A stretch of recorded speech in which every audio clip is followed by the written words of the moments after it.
Impact. Impact. Impact. Impact. In fact, my hustle is intact.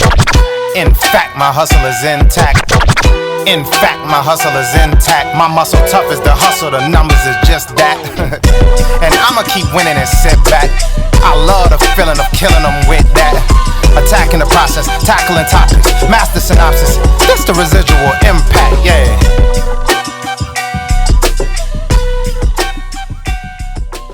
What's going on, ladies and gentlemen? This is your man, Brandon Gio. And your boy, Jamichael Moore. And we are the Residual Impact Podcast. Here we inspire others to find the greatness within themselves and apply to their community. Yes, sir. What's going on, brother? Man, I'm good. You good? I'm great.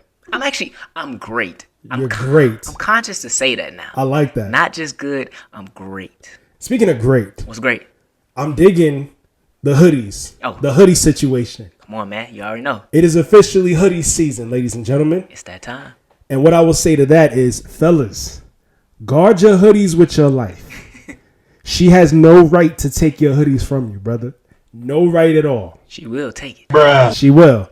I went in my closet today to pull out a hoodie just to wear today because when I was walking my dog this morning, I was going to wear a sleeveless shirt, right? You know, just workout top, you know what I'm saying? And sweatpants, like just taking my dog around the block.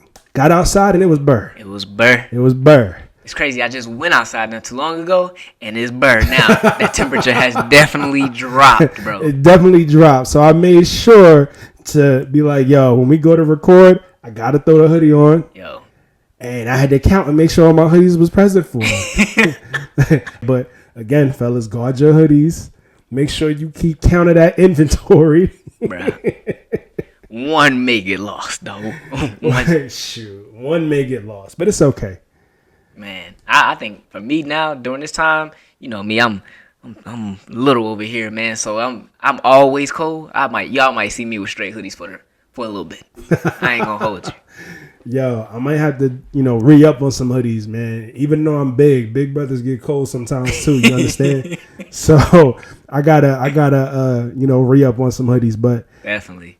Hey, it's a sign of the times, man. It is. Spring came and left. Summer went by super fast. Yep. Here we are in the fall. Yep. Winter is right around the corner. I'm not ready for that. Why not? I don't like it. I'm from Florida, so my blood is just normally it loves hot weather. I mean, I feel like I can't get with this cold weather. So hey, well, you understand where I'm from. I'm from the land of bubble coats and Timberland boots. You understand me? Yeah. You know what I'm saying? Y'all get burr up there like real burr. Oh yeah, it's brick. Like you step outside, you know what time it is, man. You know what time it is before you even step outside. You're like, oh, it's October in New York, but you gotta throw in a hoodie, you gotta throw in a light jacket if you got one, but make sure you layer up and make sure you got the Timbs on standby. Man, bro, what the wheats, man? Gotta have the wheats. Gotta have the wheats. Nah, that's I got a pair in my closet right now. I'm gonna start breaking out. Like you see me with the Jordans every once in a while, but I gotta have the wheats. I gotta give me a pair. I ain't gonna hold you. The wheats is Shoot, hard. I'm gonna have to get me a fresh pair this year. I had that one pair since. I'm not even gonna tell you how old I was when I got them, but they've held me down for at least the past 5 years. I believe. But how was your week though, B? My week was great. Hey, every day above ground is a good day, like I always say. But the week was amazing. Work was good. Mm-hmm.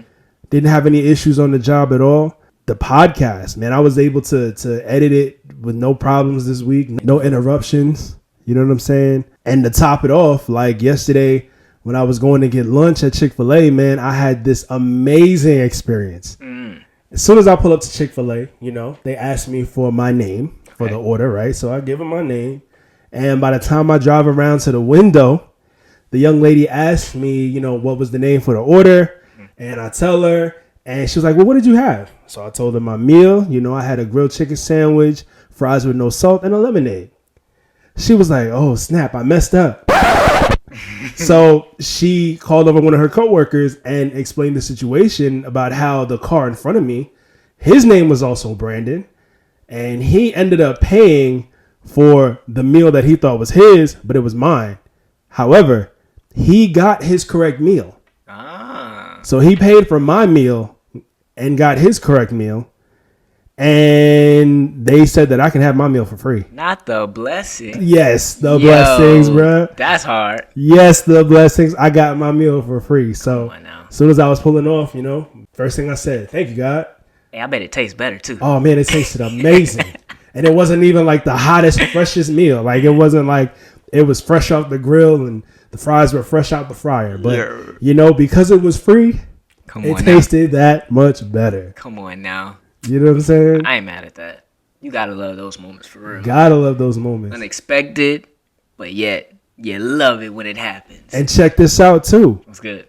One of the highlights of the visit, not just getting free food, but I saw a Ferrari drive by in the color that I wanted. Come on now. I love white cars. Come on. My current car is not white, but I only got it because I had to. Come on. The last car that I had, it was white. Yeah.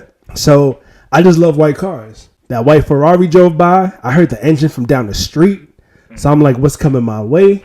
Man, that thing was beautiful. I don't even know what model it was. It drove by kind of fast, but I saw that yellow emblem on the side. Come on, B. That's not a common car that you're gonna see every day. No, it's not. That was not by no mistake. So I got free food and I got to see a Ferrari. Come on now. That was a little sign saying, yo, you on the right path, yo. Come on. Just throwing them little sprinkle blessings on you. I'm gonna show you something. With that, man, I saved that money that I was gonna use for lunch. And I threw it in my gas tank. Gas money. Which, by the way, the gas tank ate that cash up. Oh, well, yeah, you know how that goes. $3 a gallon right now. Yeah. Excuse me, $3.10 a gallon right now. Yeah. Price went up, bruh. And we live just outside of Atlanta. Just imagine how much it is in Fulton County. Ooh, probably a good 360.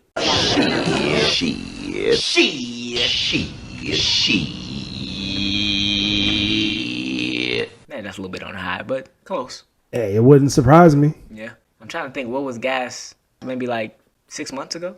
Started with a 2. It's probably like 260, 250, I'm guessing. Well, that's how the times go. Inflation and craziness happens. So that's what makes prices go up. I don't know who controls this stuff. Makes sense. That's the real question. Who really controls the gas prices? The powers that be. That's all I'm gonna say. Like, the powers that be. They just like, y'all, no, we going up to 3 this week, y'all. Yo, we good. Let's make them pay 3. Like what really controls the prices? I really think it has something to do with the shortage of shipments that are coming from the east. Like, there's a huge backup at the ports in Los Angeles right now, just shipments coming into the country. So what I heard, a month or two ago, people were talking about how if you want to get your Christmas gift, you better start ordering it now. Like, even the news was discussing that. Really? Yeah.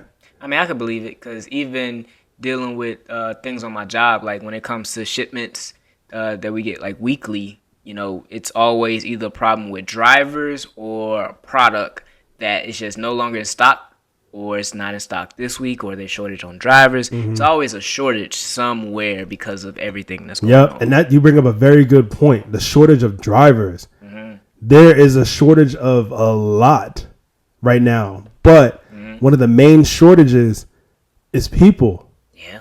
I mean, the people are available, but they're just not working right now. Yeah. And I know one of the reasons why, and we will cover that in a future episode. We are already talking about it. We've been talking about it since yesterday, but we will cover it most likely in the next episode. But yeah. It's a common trend.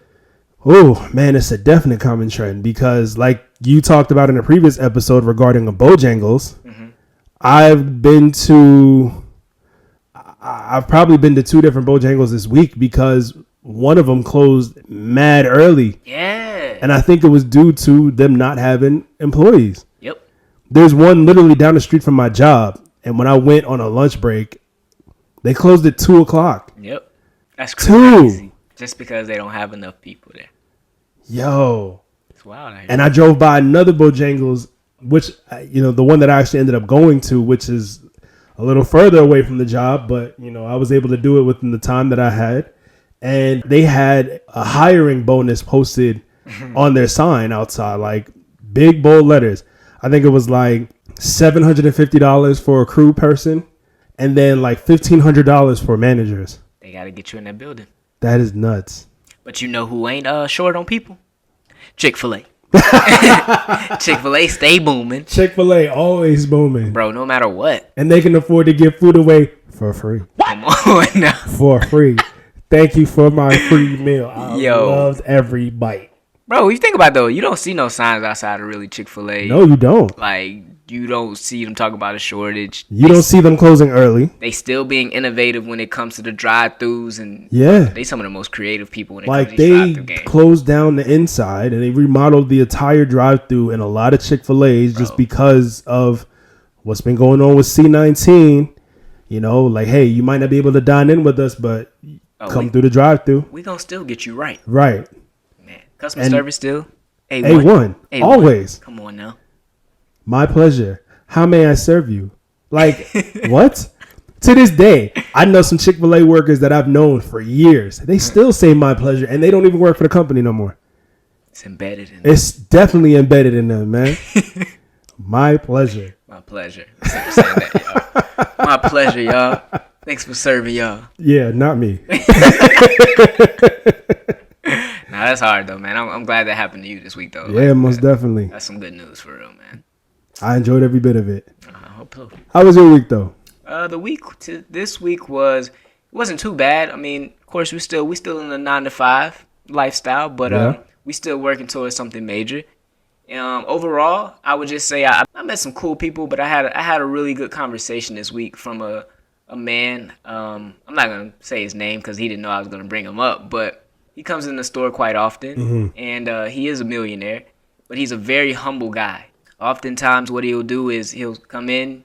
Most of the time he won't have time, but this particular day, I guess he had some time today. He had time today. He had time today. Shout out to Moneybag Yo for that one. And I told him what I had going on, and he just, he went on to talk about how at 13 years old he didn't even have a pair of shoes yet. Wow. And he just remembered telling his parents, "Yo, one day I'm gonna have some money." That's all he kept telling them. He was like, the times where he's sitting down and talking to us, he was like, he wished he had someone to just pour into him, like how he's doing for us. And I just thought that was really cool how he took time out of his own day to really just talk. It was 3 of us. And when I tell you, bro, I was so locked into everything that he was saying. It was just like, man, like I feel like he's giving me this. Like this is what he did for me was like what people will pay hundreds of thousands of dollars for.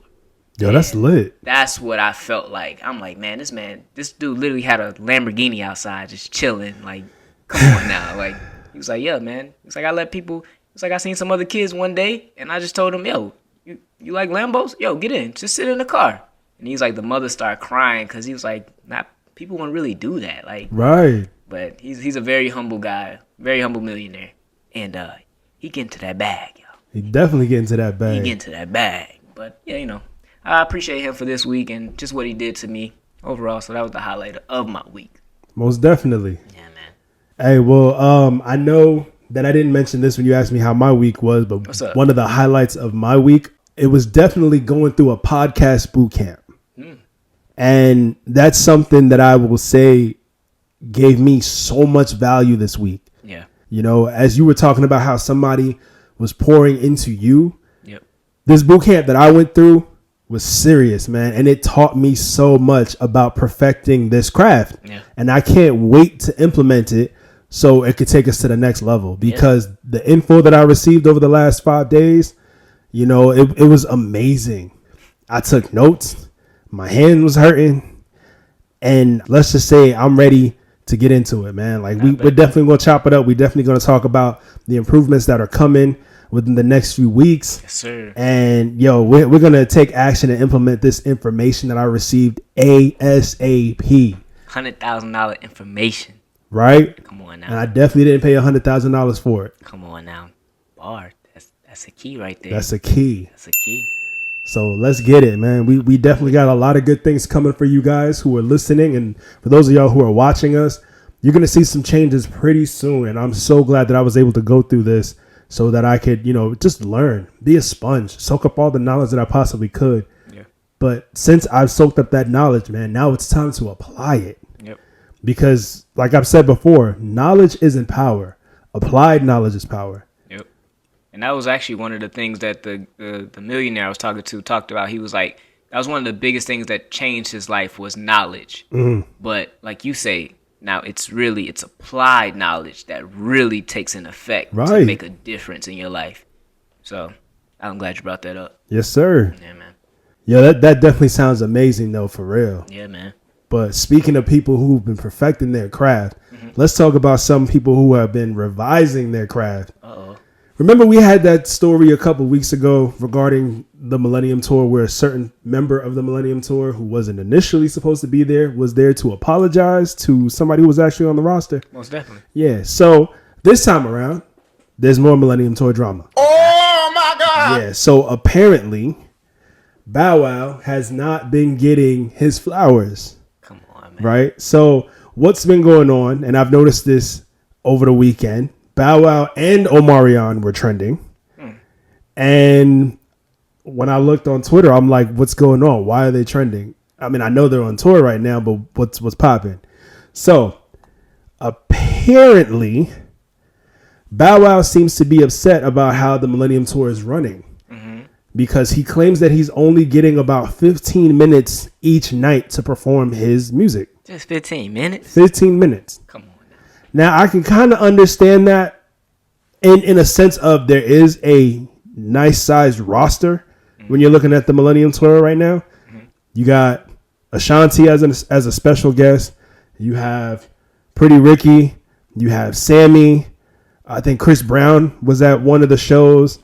You have, of course, Omarion, Bow Wow, and I think I'm forgetting somebody. Say Soulja Boy? I don't think I said Soulja Boy. Gotta put in Big Draco, man. I gotta put some respect on his name. The first rapper to do everything. Come on. We already know. Come on now. Soulja Boy, tell him, man. But of course, the roster is pretty big. And when you have a roster that size and everybody that I mentioned has hits, That's true. how can you really just say who gets the most amount of time to shine? But then again, when I think about it, looking at the initial poster that was posted last year, it was an event that was pretty much titled Bow Wow or Omarion and Bow Wow. It was like the Face Off tour initially or something like that. But, you know, because I think they had a joint album, if I'm not mistaken, back in the day called Face Off, or a song or something like that called Face Off. I can't remember, but it sounds vaguely familiar. I think I remember something like that when I was in high school, but I don't remember. A few moments later. So yeah, they had an album back in the day called Face Off. So that's what this flyer had on it, because I guess it was just part 2 of that situation. So really, Bow Wow and Omarion are the headliners of the show, where everybody else that I mentioned is a guest. Okay. So I don't know how much time Omarion's getting, but here's where it kind of went a little sour. So State Farm Arena said almost 20 years ago, Shad Moss took the Phillips Arena stage, and tomorrow he is coming back with Omarion for the Millennium Tour 2021. Okay. Right? Nothing wrong with that. But all of a sudden, here comes Omarion. Bruh. Actually, he's coming with me. But you got it, State Farm Arena. We will be there tomorrow. Sounds like a little ego in there. Just a little sprinkle of pride in there. A little sprinkle of pride. Like, yo, y'all two are the headliners of the tour. Like, Omarion took B2K off and replaced them with Bow Wow.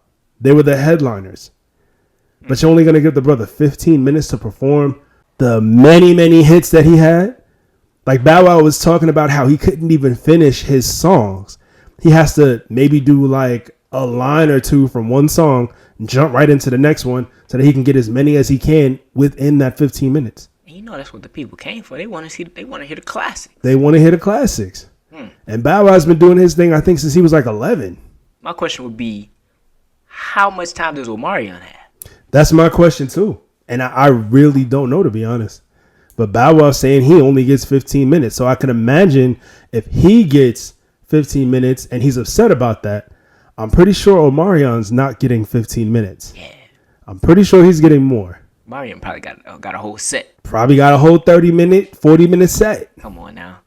Cause he gotta be upset for a reason. It just, Yeah. If it was everybody was 15 across the board, he would be like, you know, we all got 15 minutes. All got 15 minutes. But clearly something ain't right. Something ain't right at all. So I've just been scrolling through tweets, and of course on Twitter, everybody want to be hilarious, and it's pretty funny seeing a lot of these tweets. What they say? One user in particular said, and I don't want to butcher her name. It has like one vowel in it. Let's put it that way. So I'm not going to try to say it, but oh gosh. She said, I'm not trying to get into petty arguments, but when did Omarion become bigger than Bow Wow? I'm confused. She has a point. She definitely has a point. Mm-hmm. Again, like I said, I think Bow Wow's been doing this since he was at least 11 or 12 years old. Yeah. I remember one of his first singles, he talked about having an iced out Mickey Mouse around his neck. Oh yeah. Oh yeah. You know? I used to want that chain, brother. Omarion didn't have an iced out Mickey Mouse around his neck. It didn't. And if memory serves me correctly, B2K came out when they were all like 15 or 16 years old. Yep. Probably watching Bow Wow. Right. Come on now. And Bow Wow actually went on Instagram Live, and he was talking about how he started all of this back in the day when they had the Scream Tour. And he said that these dudes were opening for him when he was the headliner. Like B2K was opening for Bow Wow. According to him, this is what he said. So how you go from these cats opening for Bow Wow to now Bow Wow being sidelined and getting only 15-minute sets when Omarion's supposedly getting more? Maybe he hurt from back in the day. Maybe he feel like, yo, I've been the star. Y'all need to give me my time. This is my time to shine. I had more hits. Or maybe he feels like because his career was still going after Bow Wow had, kind of been done for, maybe he feels like, yo, I had more longevity. I can understand that to where Omarion has had longevity. However, Bow Wow has always been a solo act. That's true. He has always been a solo act. Omarion was a part of a group, then went solo. And like when you do that, it's like you have the group songs for however many years you're doing the group songs, and then he went solo, and then however many years he had those solo songs. So if you really can compare how long Omarion's been solo to how long Bow Wow's been solo, that's true. I really think that his career outweighs Omarion's career. His hits outnumber Omarion's single hits, like his solo hits. Make a valid point there. I hope them brothers, get whatever problem they have solved, or just put the pride and ego to the side. Put the pride and ego to the side. Because that's messing up the money. Yeah. You gonna mess up the bag, bro. You definitely don't want to do that, man. But I mean, I guess at their point, they don't care. I don't know. Throw me a couple of brows. If y'all don't want the bag, I'll go on stage. Right, I'll go to State Farm Arena and we can just host a podcast there. Come on now, we'll start it up. Let's do it. We can open up for these brothers. Come on, man. They playing games. You can be the opening act. Let's go. I'm with it. Man, let's talk. Let's talk business. We'll throw ourselves in there, man, somehow. But speaking of drama, then since they over there giving us some drama, this is a pretty dramatic story that I heard this week. It's very crazy. 2 college kids, one by the name of Nicholas K. I'm not gonna say his last name because I will butcher it, and the other name is not being pronounced right now because I can't pronounce it. They went to a small college, and one night, university, I'll say. It was in Rochester, New York. And they just wanted to, college kids, you want to go out, have fun. Right. They was bored one night. Yeah. So they had these 2 young ladies, I guess, that Nicholas knew. And one of the girls hit him up. They say, hey, what y'all got going on tonight? Nicholas and his friend, they like, nah, we ain't got nothing. We chilling. Right. So they basically say, the girls was like, hey, well, come hang out with us. They waited around for them. The girls came and picked them up. And then they went out. They thought they was just going to go out to have some fun. The girls was like, hey, well, why don't y'all just come back over to my place and, we'll just chill out there and just have some fun. Mm. So they go back to the girls' place, allegedly. And as they're hanging out, having fun, laughing, talking, whatnot, the lights suddenly go off. Like the bill wasn't paid. The lights go off. Next thing you know, 5 men with masks come in and they just started to beat the 2 guys. Dang. And as one guy, Nicholas, as he started to run away, he got close to the door. He was almost out the door. He said he felt something hit his leg. It was a 12-gauge shotgun that hit his leg. So, yeah, my brother got shotgun round. A shotgun round. Yes, he got hit in the leg by a shotgun. And then next thing you know, the girls was gone, of course. They don't know where the girls went. And apparently these guys were held captive for 40 hours. And what happened between this 40-hour span was they were basically extorting them. They were having them drain their accounts. They said they got upwards of $45,000 from these two guys. They were having them call their credit card companies to raise their bank limits. Wow. So that they can get out more money and just take it out in cash. Yeah. And everything. And as this is going on, we go back to school. They said that people started to, wonder where are they? They started to call their phones. Of course, both the phones were going to voicemail. Yeah. And then the police went and I guess they somehow got in contact with one of the girls that they went out with. Mm-hmm.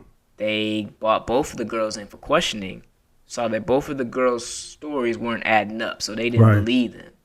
And through 6 hours interrogation, one of the girls actually confessed to one of the houses that they were actually at. Yeah. So they went, they bust in, SWAT team bust in the door. Thank God both of the guys were still alive. But throughout the torture thing, Nicholas, when he was struggling, trying to still fight for his life, my boy Nicholas got shot twice. But thank God, though, both of the brothers actually are alive. They did end up saving both of them. Yeah. But they did say they are both in physical therapy to this day. And thankfully, all of the people that were involved, it was a total of 9 people. It was 3 women, and the rest were men. And the ringleader, apparently who set the whole thing up, he got 135 years. I apologize. He got 155 years in prison. Sheesh. Won't even be alive that long. He will not. Never see the light of day again. And, it's a crazy story that just makes you think of, be careful. I don't even know how to think about it. I don't know how to think about it either, man. In all honesty, first and foremost, I hope that every single person involved got the book thrown at them. Yeah. Even the women. Yeah. Oh, yeah. Because that's despicable. That is disgusting. Like, how could you do something like that? Like, you have no value for life at all. Yeah. Secondly, I am grateful that those 2 boys survived. Thank you. And I'm also grateful that you and I never went through anything like this in college. For real, bro. Like, you never came to meet me at Georgia State campus, but I remember I used to go to GGC with you often. Mm-hmm. And there would be times where we just ran into people or walked by people. And, I'm glad nobody ever tried to set us up. Yeah. Like, I know at least with Georgia State, it's in the heart of Atlanta, the heart of downtown Atlanta. So we got alerts on our phones a lot when it came to GSU emergency issues, like people being robbed and stuff like that. That happened frequently. Of course, I'm not there anymore, so I don't know if it still happens, but I'm sure it does. Mm-hmm. Campus police was always getting notified or always getting calls about robberies in progress and stuff like that. And I'm grateful that no matter what happened, while I was there in that school, like nothing ever happened to me like that, Right. I couldn't imagine that. Like, I really can't imagine what those 2 young men went through. For real, though. Because, think about it. As a college kid, I don't know what year they were in, of course, but I just remember, you want to go out, have fun, go party. Yeah. Especially if some girls going to be there, of course. You want to have fun with some girls. And to think that they had a whole plan to rob these guys. But I'm thinking, bro, it's like as college kids, 9 times out of 10, you ain't really got that much money. No. So I don't know I don't know if they were plotting on these kids, ahead of time or what, but I'm assuming that they were, because if you're going to target these 2 brothers specifically, chances are they knew that they might have had some money. Yeah. Now, when I was in college, I knew, I was a broke college student, and I knew a lot of my friends were broke college students, but we saw some people who were on campus that were kind of flashy with what they had.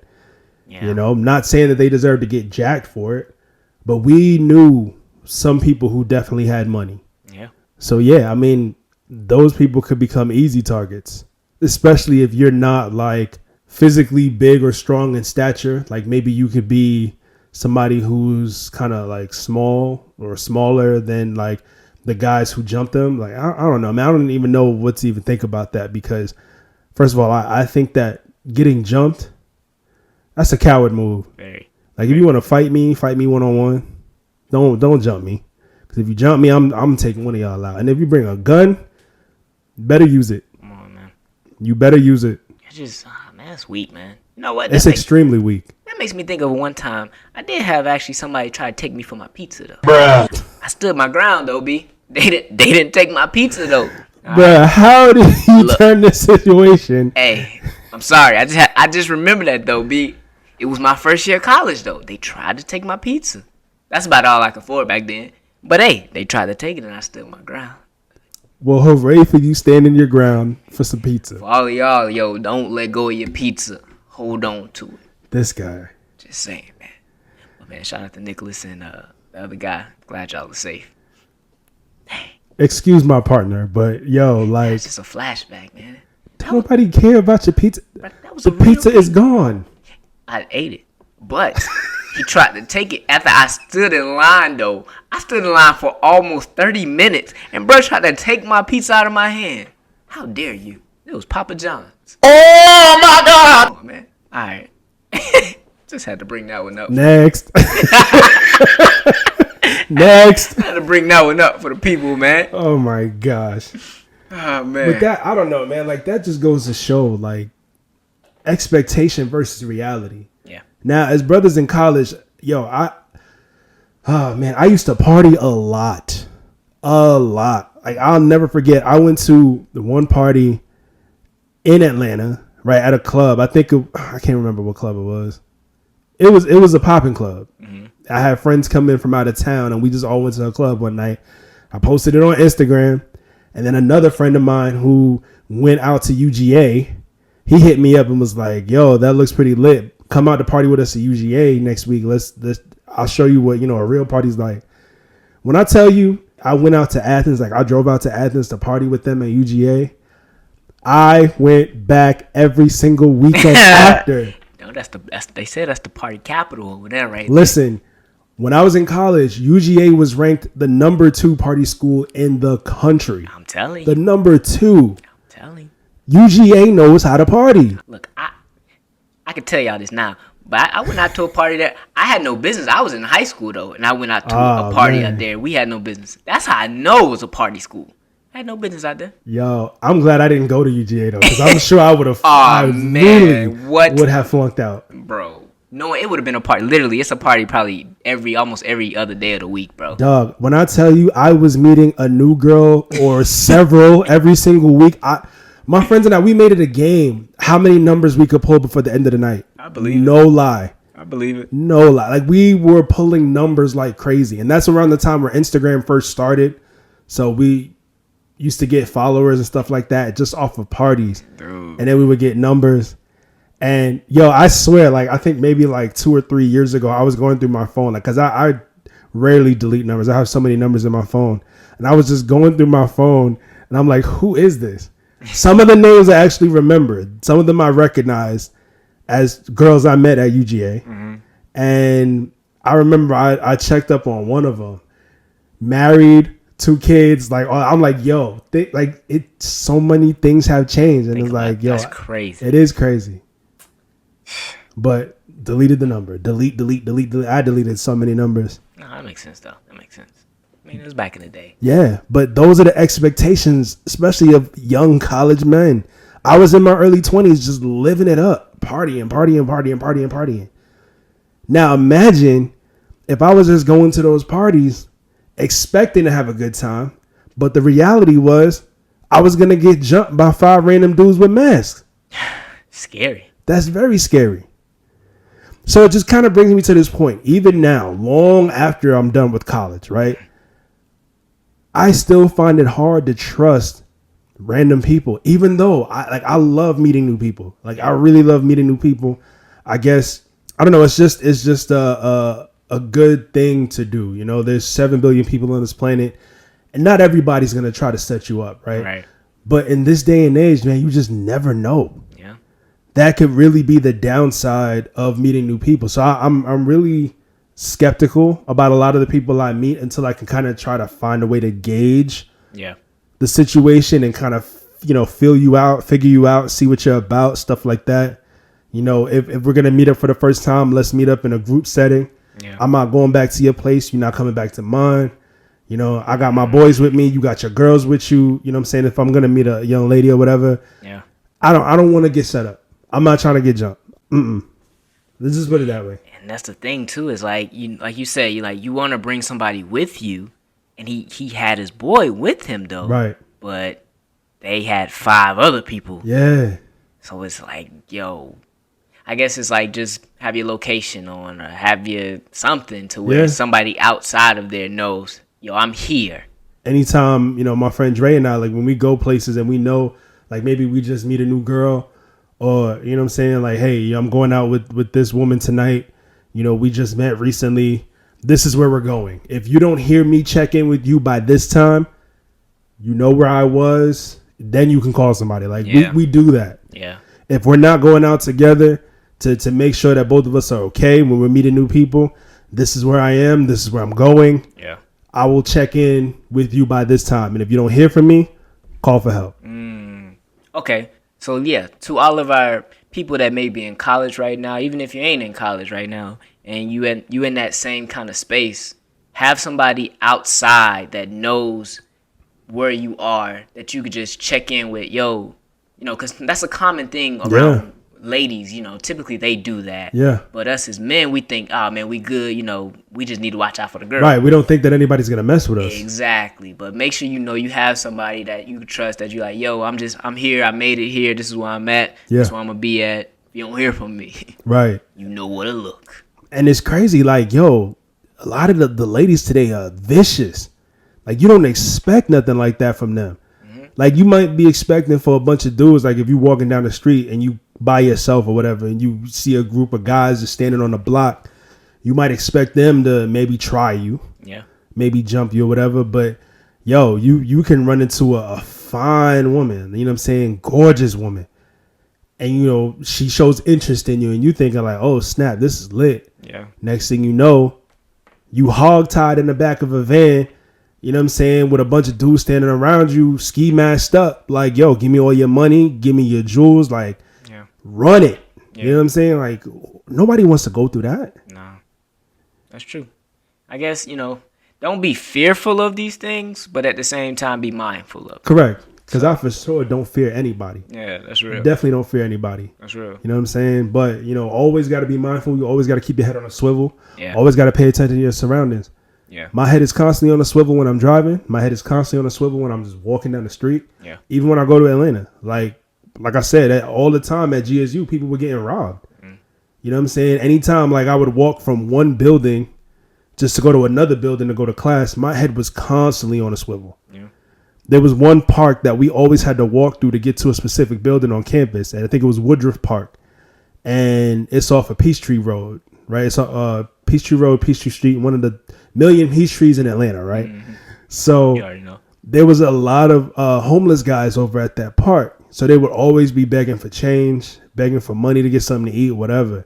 But there would also be people out there who I think were targeting students. You know what I'm saying? Just people just casing, like who walking by, you know, how many times a day do they walk by, stuff like that. And it's just like, you just never know. You got to pay attention to your surroundings at all times. Yeah. Listen to your gut too. A lot of times your gut will tell you, like, if something just don't feel right. Right. Don't ignore that. I think that's important. Yeah. Yikes. You just got to be careful, man. Please be careful. Please be careful, y'all. So, yeah, B, you said something actually pretty key when you said expectation versus reality, man. Like, Right. they went in there with the expectation, but they had a different reality. So that just makes me think about when it comes to life, what are our expectations versus how things really are. Oh. You know, I had a young lady this week tell me, you know, she's eventually thinking about moving out. Right. And she knew she was going to move out, and you know the excitement of just being on your own, thinking about that expectation was all there. Yeah. And then I had to hit her with a kind of reality of what she just needs to prepare herself for. So I just laid out, hey, you know this is how much you need to set aside for rent, insurance, food, Wi-Fi, all those different things, and then we came up with a number. And then when we got to that number, it was like a little bit of a. She was like, "Whoa, okay, I gotta plan out some more." So it was like her expectation was just moving out, but the reality of it was a little bit different. But it was still, she still was hoping for what she was going for. But it was just it just made me think about life and when we approach things, to look at both of those spectrums. Always, you always kind of go, you always have to look at both. Like, there's nothing wrong with expecting a certain outcome out of a situation, but the reality of it is, it could just like really creep up on you and just hit you in the head. I'm telling you, and you're not even thinking about it, so it's too late. That's real. So it's like, how do you do that? Like, okay, let's just say, for hypothetical reasons, a bunch of our listeners are in college right now, right? All right, their expectations when they got into school was, I don't know, I wanted to party. I just want to have fun. I want that to was me school. going into college. I hope my mother's not listening to the specific episode. I believe she listens to the show, but Mom, if you are listening, here's the point where you cut off. Yo. They got into college. They just, expectation was, I'm here to have some fun. I'm at the crib. I'm on my own. Yeah. But then the reality set in was like, ain't nobody gonna telling me to go to class, but I gotta go to class, or ain't nobody telling me I gotta study, but if I don't study, my grades gonna slip. Correct. Some got a budget. I remember I had to budget a lot. That was a different reality for me. I could imagine. Man. And I could imagine. Like, I lived it too. Like, I was there. Never forget ramen noodle days. Oh my gosh. Had a huge assortment of ramen noodles. And P just brought me back. I hate ramen noodles now. Yo, I don't hate ramen noodles, but it's just the specific brand that I used to buy. Like, the cheap ones that come in the plastic packets that are like bricks. Oh yeah. That soften up when you put it in boiling water. Yes, sir. All right, so I stopped eating those after I learned why the noodles are like bricks. Oh, I didn't even know why. Why? They're coated in a wax. Oh, wow. That makes sense. So they're coated in a sort of wax, so that the noodles, once they're cooked, they're dried. Mm-hmm. They're coated in the wax and formed in them little squares. Yeah. So that you can put them in the plastic packaging and ship them out. But the thing about that is, when you boil it, when you put it in boiling water, that wax is still there. Like, it doesn't come off all the way. So when you're eating those noodles, you're still eating that wax. Yo, B. Okay, first off, you done messed me up now, because I remember times where we didn't have time to boil them. So, bro, we was taking the straight packs, breaking it up. Putting it in a little plastic bag, putting the seasoning in, and we eating that joint like come on, B. Yo, it was rough back then. You was eating them like chips. B, we ain't have time. So, I didn't know that. Yeah, I learned that like after the fact, but I used to boil mine. Like, I used to consider myself like a chef back when I was in college. But I used to whip. Right, I was definitely whipping it, bro. Like, I was over the stove boiling water, threw the packet in, like open the ramen noodles, threw the noodles in, and I would add the seasoning after I drained the water. Like, I didn't eat it as a soup. Like, I know a lot of my friends when we went to college, if they weren't eating it like chips, like you was talking about, they ate it as a soup. Like, they kept the water and stuff like that. I did not want to eat it as a soup. I would dump the water and just eat the noodles on a plate. Like, I put it on a plate. I didn't even have time to put it in a bowl, right? Bruh. And then I would pour the seasoning pack on it and just stir it up while it was still hot and what, you know what I'm saying? And once that seasoning set in, what I would do, take some like shredded cheese, and I would sprinkle some cheese on top of it. Oh, you chefing it? I was chefing it. Okay. Like, swear, like I was chefing it. I thought I was different. The man back in college with the ramen noodles. I never ate it out the packet like that. Bro, that's what you have to do sometimes, bro. Wow. That's one of the reasons why I hate it to this day.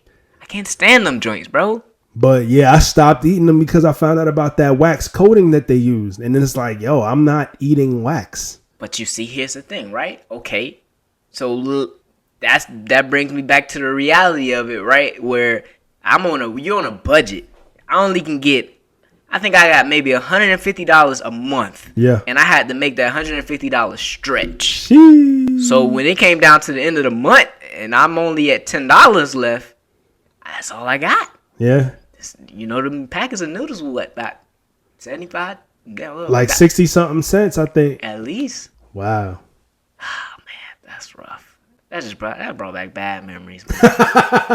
I'm sorry to do that to you, brother. And, hey, all of my college students, man, hold on, y'all. Hold on. So that's just, expectations versus reality. Okay. So give me something else, B. What you think is another expectation versus how the reality would be a little different as to what people may see? Shoot, let's take us, for example, starting a podcast. Ooh, that's a good one. Right? That is a good one. The expectation was that, we can get the word out. We can share our thoughts. We can have a conversation to where a lot of people could just listen to us if they tune in and hear what it is that we have to say. Yeah. But it's more than just that. Like, that was the expectation. The expectation was being able to do that and be like, yo, we going to be so lit off of the podcast. You know what I'm saying? Like, the whole world is going to get the chance to hear us. Yep. But what we didn't realize was the reality of how much work it takes to do this. A lot more work. There's a lot more work involved. And here's the thing. I love editing. I've been editing videos for years. Mm-hmm. A lot of you guys who follow the show and watch us and listen to us, y'all know that I've been doing YouTube for years. I've had multiple YouTube channels since 2009. Come on, B. That's how long I've been editing videos. Started with Windows Movie Maker. Then I went over to iMovie after I got my first MacBook in 2010 when I was in college. And ever since then, iMovie, always, right? And then one of my iPhones that I had, an iPhone 6 back in like 2014, I used to shoot videos on my iPhone and edit on that iPhone because that's when iMovie, I guess, was a free app on iPhones. So I'm just like, yo, I'm going to try the app so I can shoot on the go and edit on the spot. And that's what I did. Every single channel that I've had, I've just been editing all my videos. I never had a team, nothing. So, yeah, I think I'm pretty good when it comes to editing. You know, people compliment me on that all the time. But still, like with this, the editing that we have to do for this show is on another level. Yeah, most definitely. Because anytime that I did editing for myself, it was just me as the only subject. Unless I had, friends in the shot or whatever. Maybe I had somebody else holding the camera. Like I remember one time I did a video about cuffing season back when I was in college. So it was me and a bunch of friends. We were sitting at a table on campus. And we were all just kind of like going around and talking about how we felt about cuffing season. There was guys and girls. So it was a great conversation. And I had somebody holding the camera. So it's not like I had to switch from different cameras to shoot different angles and stuff like that. The person was going around with the camera, making sure that she got all of us in the shot. Yeah. And whoever was speaking, she would go directly to that person. So it was great. We don't have that here. We have two cameras set up on tripods. Yeah.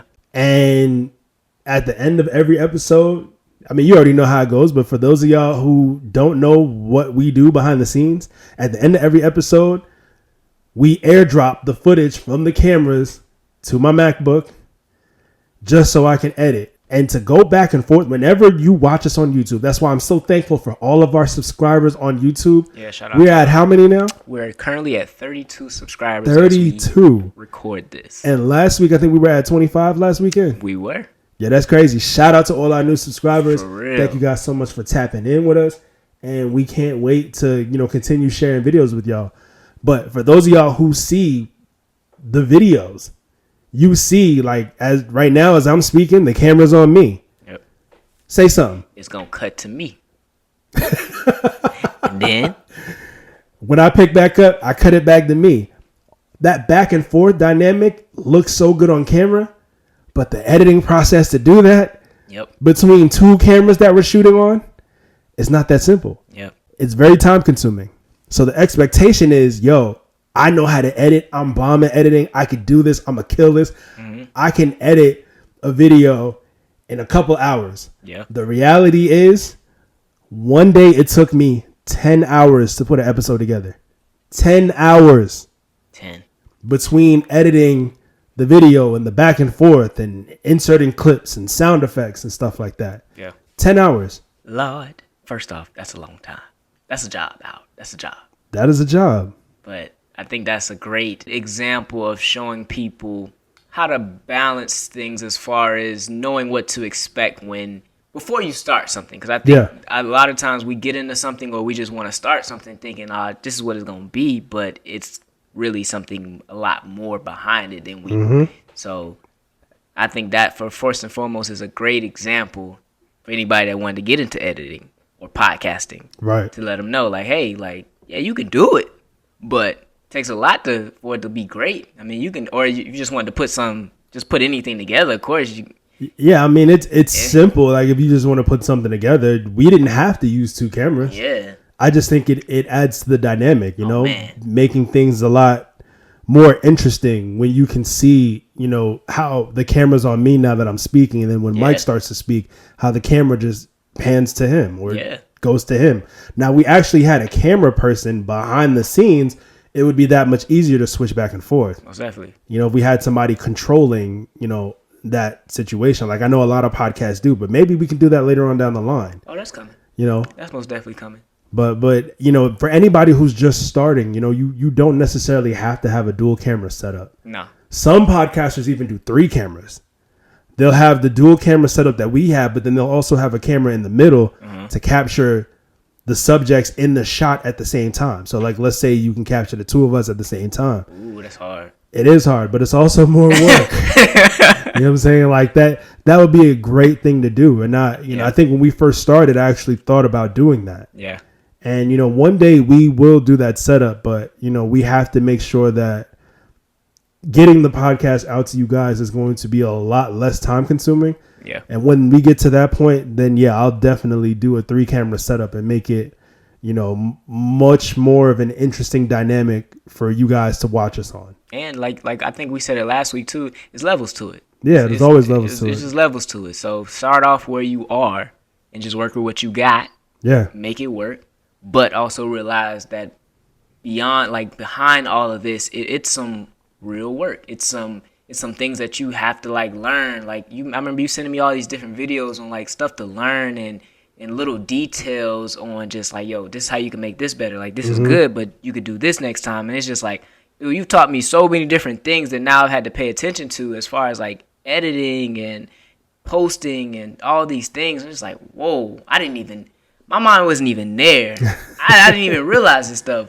But it's there's a lot go into it, but I see why it comes out great. Because I remember that was one of the things that inspired me to work with you before we started doing the podcast. Well, I was like, man, look at how this dude is editing. I'm like, yo. Because I knew a little bit about editing, so I knew you was putting in some work. I'm like, okay, that ain't easy right there, what he's doing. I'm like, how he do that? So, but to see it now kind of really in it, and I'm still not even really in it. I still got, most definitely, I got to learn some stuff. But, it's a lot different from my expectations versus now in the reality of it. Yeah, most definitely. Man, that's real talk. So, for those of y'all, again, I mean, I know we talk to you guys specifically who are thinking about starting a podcast. You don't have to do every single thing that we're doing to start a podcast. You can start with 1 camera if you want to do a visual. Yeah. I would highly recommend that you do have a visual aspect to your podcast in addition to audio. But if you're going to do that, have 1 camera. Yeah. You don't have to do 2. You don't have to do 3. Start off with 1. The editing will definitely be easier and it'll be less time consuming. But, start off with 1. Start off with 1 mic unless you have a co-host or a guest come through and you have to have 2 mics. Make things easier for yourself. Don't make life hard. Please don't, ladies and gentlemen. You don't have to make life hard, so don't do that. Yo, I just thought of one more thing as far as expectation versus reality, right? What's that? So I don't know why I'm just on college kids today, but let's say we have some kids that are getting outside of school. They're either, let's say they didn't want to finish school, or let's just say they finished school. I think I know where you're going with this. Right? So what would be their expectations after getting out of school, that transition? A lot of kids figure, man, I'm going to have a great job outside of school. I done got this degree now. But then the reality of it is it might not come that fast. Or, before you say something, or what if they didn't even finish school? And they's like, yo, I don't even want to do this no more because I didn't even care to really be in there. I got in there for whatever reason, because parents, whatever. But then now I don't want to be in school no more, but I want to do something else. Right. And they don't realize the reality of, okay, now that you want to do something else, it's going to be some real work behind getting to where you're trying to get to. Man, what do we do with that? I can touch on both of those situations. Starting with the expectation of going to school to get a degree so that you can get a better job, and how so many of us go into college thinking like, yo, as soon as I get my degree, I'm going to be making so much more money. I'm going to get a job like that. Yep. Wrong. Some people might be able to do that. Don't get me wrong. I know some people who I went to school with who were able to secure a job with a quickness once they graduated. But so many of my friends, when they graduated, they have yet to use their degree. Yeah. Maybe they're doing it today, but I don't keep in touch with everybody I went to college with. Only a few people.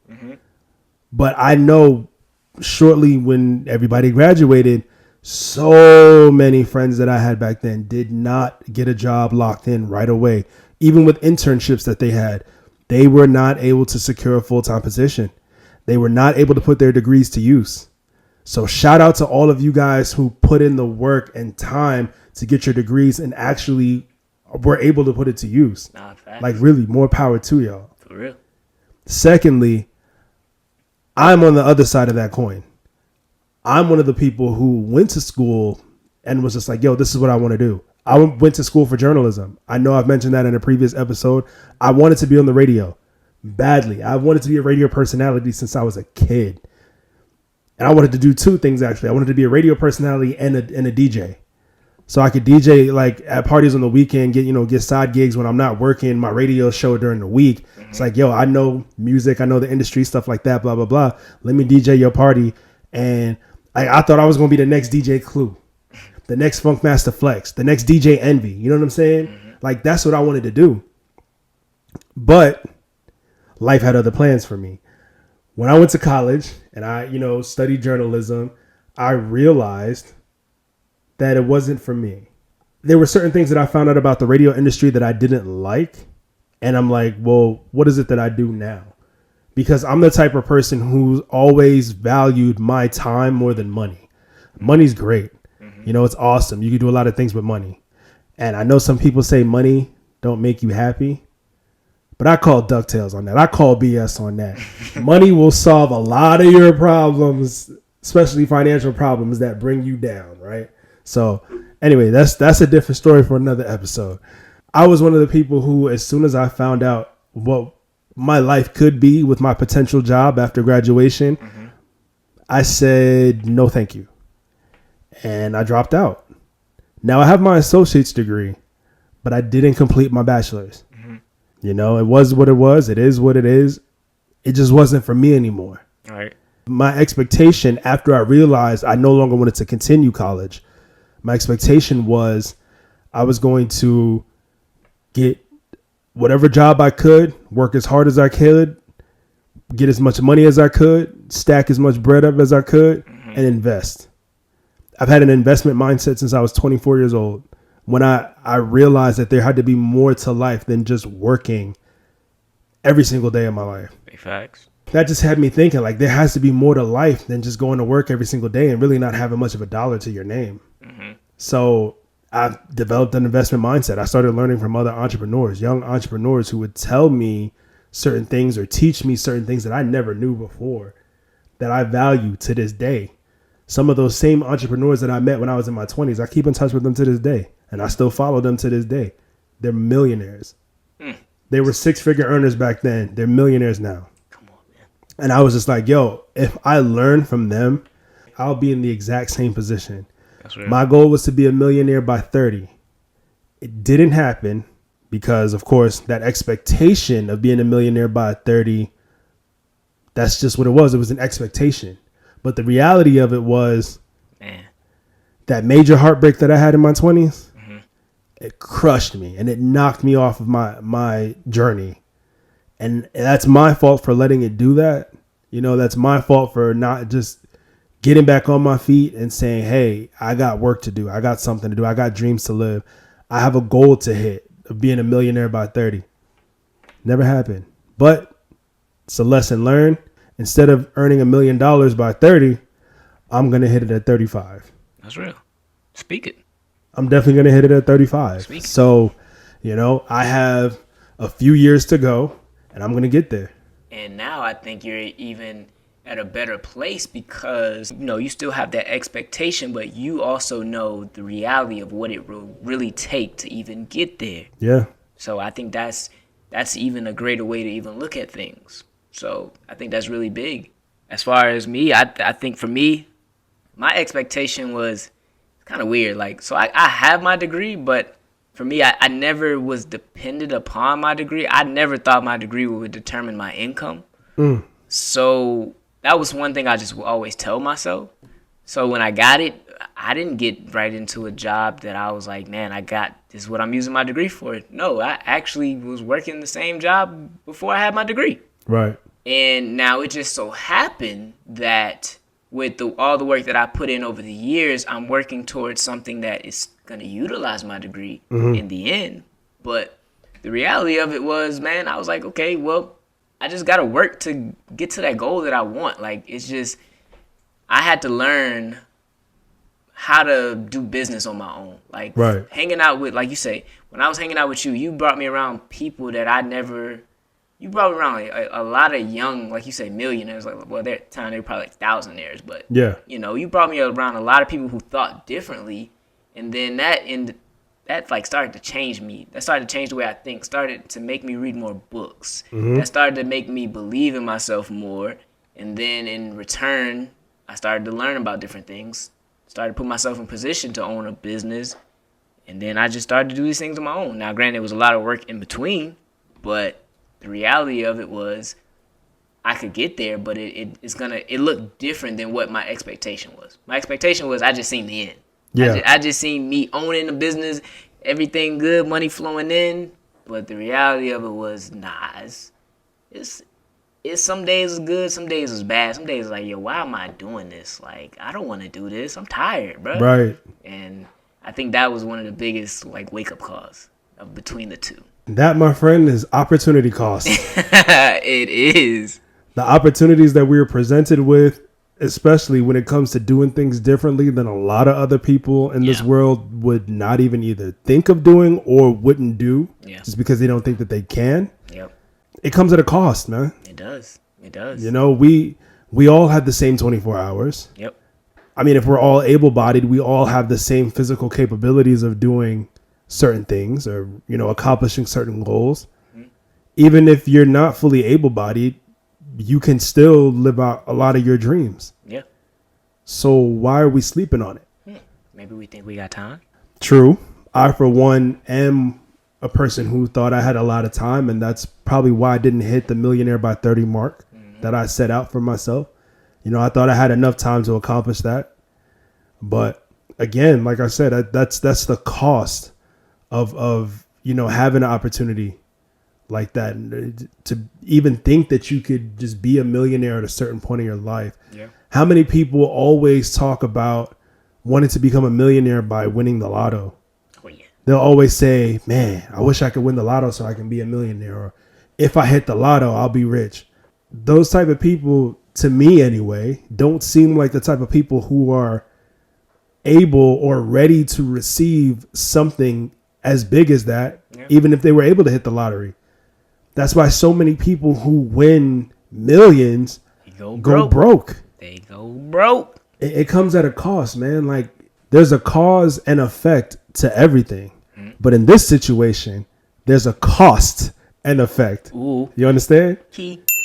There's a cost and effect to this situation. Like, living out your dreams, it comes at a price. Yes. No matter what, like, it comes at a price. You have to put in so much work. Yes. And one thing I learned when I adopted an entrepreneur mindset was when you learn to work smart, you'll never work hard another day in your life. That's what I'm in the process of right now, trying to learn that. Because that's real talk. Smart work will defeat hard work. That's real talk. Why work hard if you don't have to? Just think about it. Like, think of the people who invented the wheel centuries ago, like however long it was, right? When people invented the wheel, they made work a lot easier. Imagine trying to drag a whole bunch of crops up a hill, or they had to murk animals for food back in the day, right? Like they had to.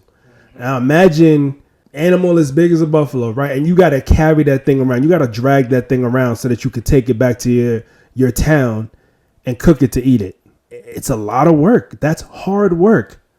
But the smart work came in when somebody invented the wheel and said, hey, let's put this on a surface that's attached to these wheels so that we can roll this giant animal back to our camp. They made work a lot easier. Yeah. That's smart work. And it definitely beat that hard work that they were putting in however many years before the wheel was ever invented. Yeah. Now look at us.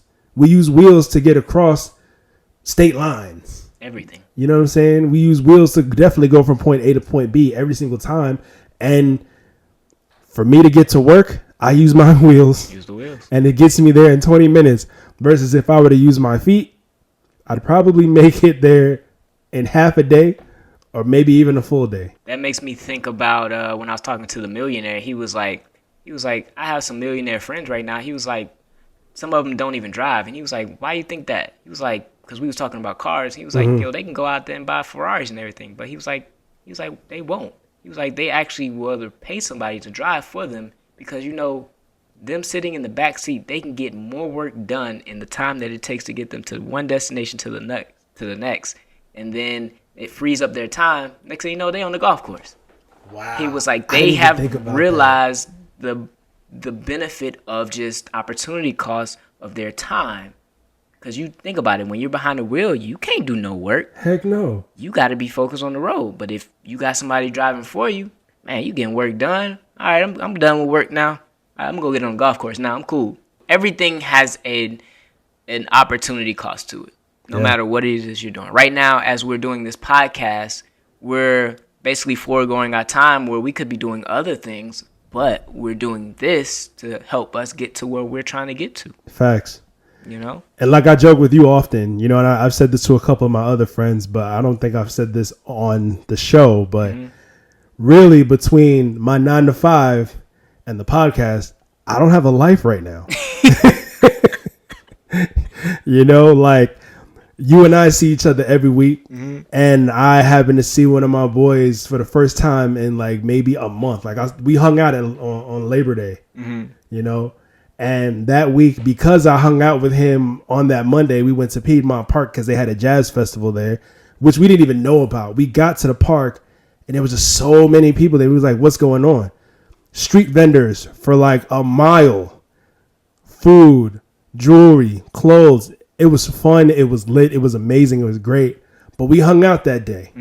And opportunity cost of us hanging out that day, the podcast was late in the week.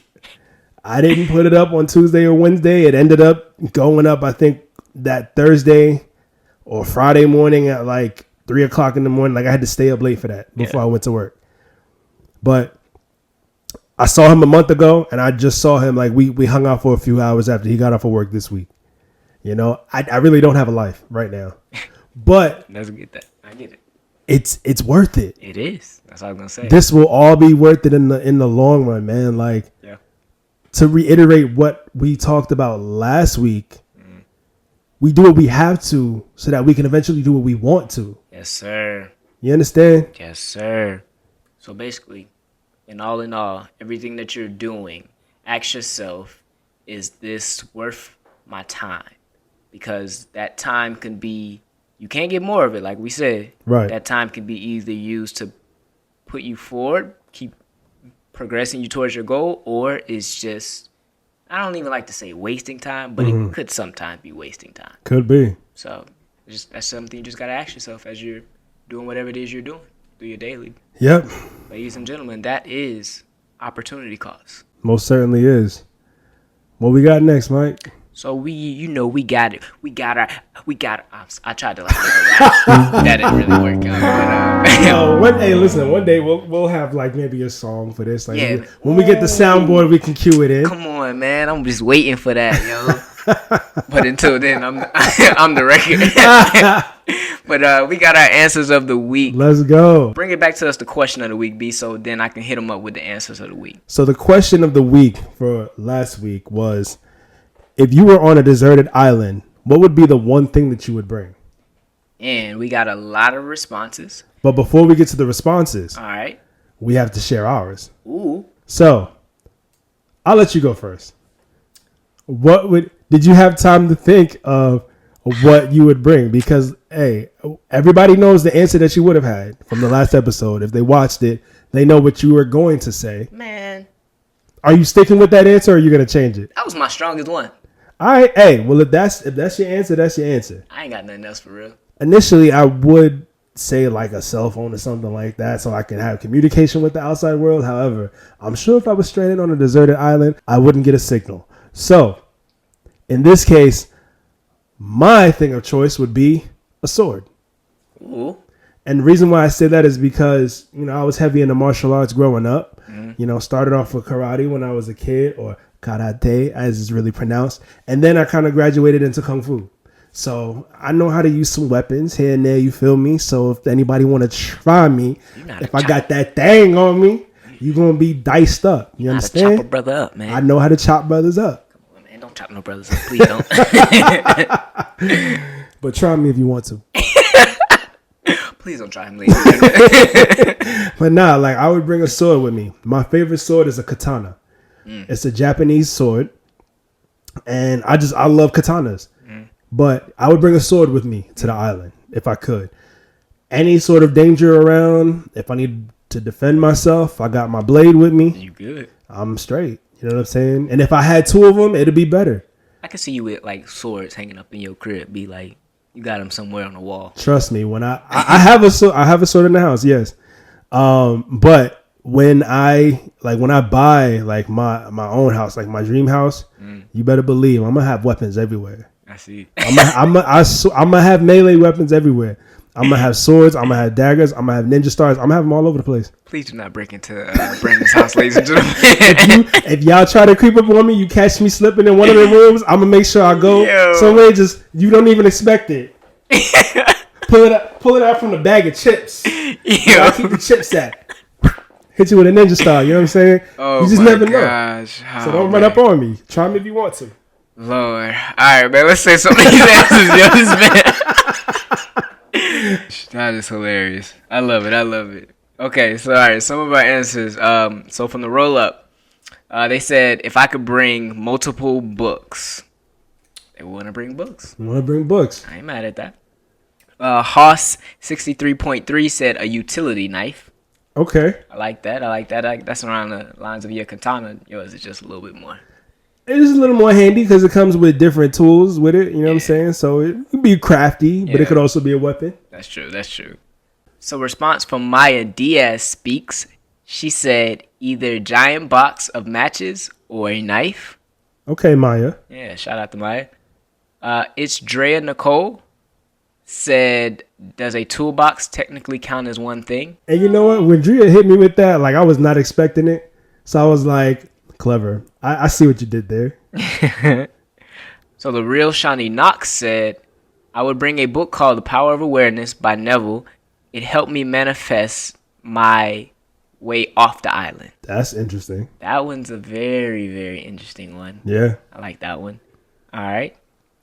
Someone said, I will bring my girlfriend Brittany that my best friend Jamichael helped me get back by Uncle DeBo. Shout out to DeBo. Hey, that's what's up. I call me love doctor. I there can't you lie go. to you. I did help. Hey, shout out to Maddie. What's good, Maddie? It was good, Maddie.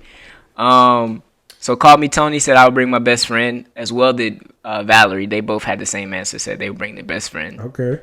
Must be some good best friends. I ain't mad at you on that one. Jasmine says she would bring her cat. Cool. Yeah, that's cool. It's interesting. Mad at that one. Kudos to her. Bringing her cat. That's what's up.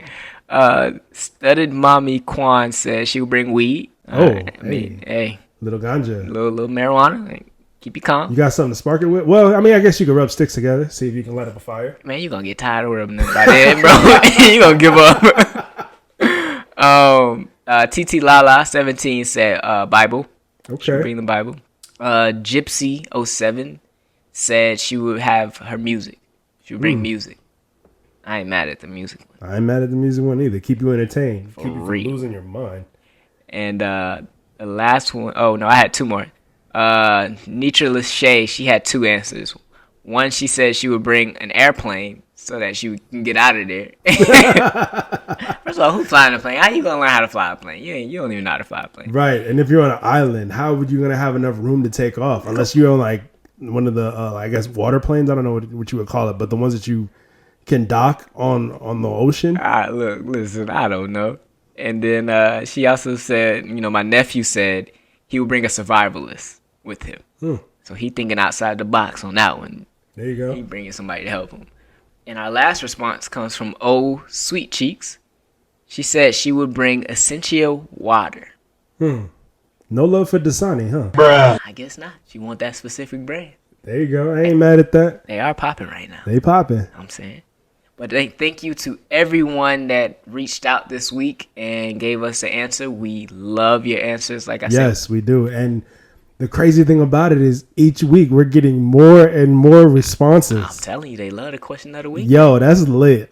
Shout out to you guys for real. For real, man.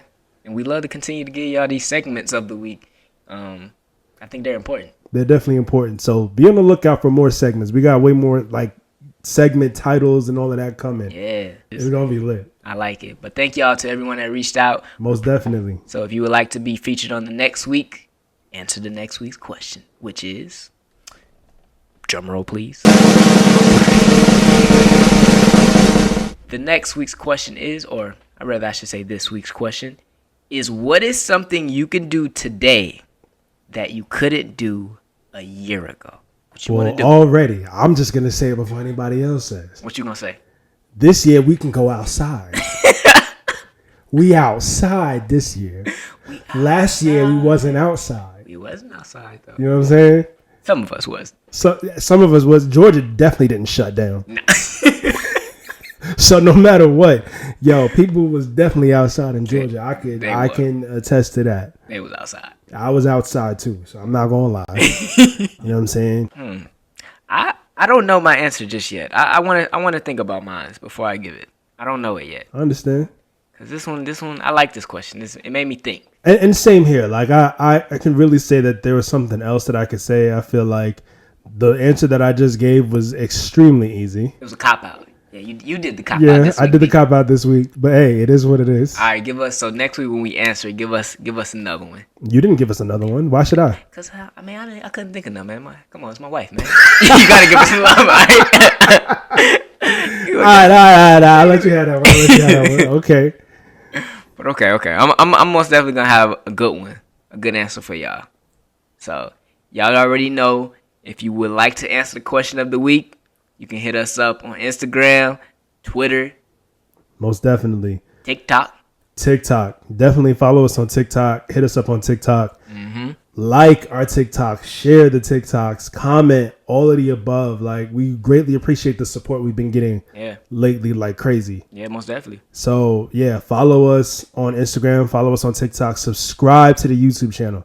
Subscribe. Definitely subscribe. Like, the amount of time it takes for me to put this video together so I can put it on YouTube, please subscribe to us on YouTube. Check us out. Let me know that you appreciate the work that I put in on editing these things, because Mike knows I've taught him a little bit about editing and he understands. It's a lot. It is a process. Not for real, though. So, I told the young lady earlier this week, like, editing to me is my art form. Mm-hmm. Like, that's my art. That's my craft. Like, I love starting with a blank canvas, which would be nothing, right? Absolutely nothing. Mm-hmm. But turning the camera on to record something could be like an hour-long video, could be a 30-minute long video. But the editing process will make it a shorter video, but at the same time, make it something more entertaining. Make it something that I didn't even think that I could do. Bring it to completion. There you go. Yeah, I like that. See? Yeah, definitely. Bring it to completion. So, like I told her, it's my form of art. It's my artwork. Nah, for real, though. I fully agree with you on that one. Like, I can see that, too. Yeah. Nah, I like that, B. Thanks for breaking that down to us. No doubt. Thank you for helping me finish what I was trying to say. Bring it to completion. So is that a completion for episode 9? That is definitely a completion for episode 9. We did it? We did it. Hey, man. Hey, we hit. Hey, it's a big surprise for episode 10. I won't say it until episode 10 because we just kind of came over with it. Nah, let's go ahead and say You want to say it? Yeah, I want to say it. Hey, we don't have to get into specifics, though. Okay. We don't have to get into specifics, Okay. but we can at least give them a hint of what's to come. Drum roll. Ladies and gentlemen, so in honor of episode 10, we will be doing a giveaway. Let's go. It's going to be something that will add value to you. And who don't like having value added to them? Come on now. Especially for the free. For the free. Just to show our appreciation and our love to y'all, we want to give it away. Most definitely. So, listen, that is a wrap on episode 9. That's a wrap. We greatly appreciate each and every single one of y'all who consistently tune into us. Yes, thank and you. listen to what it is that we have to say and listen to all the keys that we drop, Yeah. all the nuggets that we share. Just overall, the conversations that we have, because it's not for nothing. Yeah. Like, so many people, y'all are starting to come to me throughout the week and really providing your feedback, and I greatly appreciate that. Yep. So thank you from the bottom of my heart. And I know Mike can say the same thing, man. Yeah, like, for real. we really, truly appreciate you guys for tuning in and listening to us and watching us. Yeah, man. Oh, they watching. It's crazy. When I was mentoring this week, my mentee, one of the little kids I mentor, said, "Yo, I seen your TikTok. I seen you on there. Only TikTok I have is a podcast TikTok." Wow. So, dude, it's most definitely getting out there slowly but surely. Let's go. Let's go, man. Hey, let's grow. Or not the key. That's the key. Man. Let's grow. I like that one, B. I really do. I'm gonna steal that one. I'm gonna take that one. I gotta take that Let's grow. one. Let's grow, man. Let's grow. Let's grow. So you already know, man. Where you are today is a residual outcome of the thoughts you had in the past. Straight like that. Got nothing else? That's it. That's it. All right. Peace. We'll catch y'all next week. Peace.